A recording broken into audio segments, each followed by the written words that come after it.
My name is Ruth Groome. My father had joined the Air Force during the Second World War, so my sister and I were born near air bases in Ontario. My father was from Regina, and my family returned there a couple of years after the war. We lived very close to my grandparents. We would often go and visit. My grandparents were quite elderly, so they sat in the living room. And, my sister and I entertained ourselves. I wasn't quite 5, and she would have been 6. And the way I entertained myself was staring at a photograph, and it was on my grandmother's sideboard, and I was just fascinated by it. There was a man that had goggles and a cap and these light eyes that stared off into the distance. They were all chatting, and so I piped up, "Who is that?"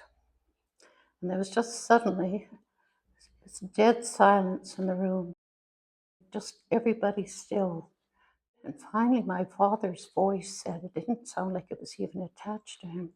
He said, "That's Uncle Roland. He died in a plane crash." And that's all that was said. 30 years later, he was visiting me in Toronto. And we were walking together near the university. And he said, "Roland learned to fly at air bases in Ontario." And he was the first. And then he stopped. He couldn't say anything more.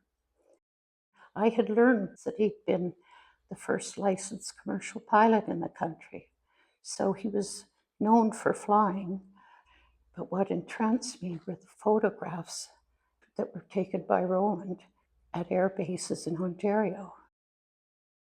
Because it turns out the headquarters of the Royal Flying Corps was in Toronto.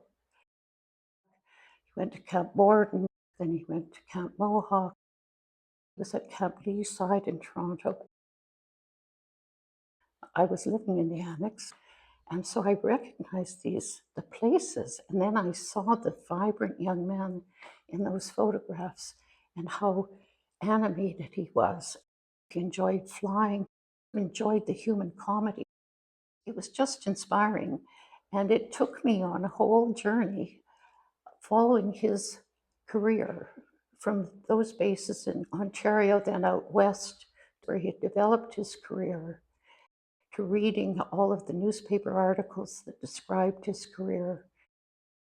He wrote comedy radio plays. He'd animated everybody in the region about aviation, and contributed to setting up airfields because they were landing on open prairie without lights or instruments. He flew the Jennies, basically a plane made out of cloth and glue and wood. He told them when they would come in at night, there's no lighting. Usually there was a moon, so they used moonlight to be able to find the airfield. But when there was no moon, that was a problem, so that he would have his mechanic looking over the edge, see if he could find the roof of his hangars. And the only way he knew how close he was to the earth was by the smell of the earth coming up. His visions of aviation were inspiring. He was imagining the world of aviation well into the next century, way beyond. I grew very fond of him. I could see how much my father had enjoyed the man. He had all sorts of amazing adventures.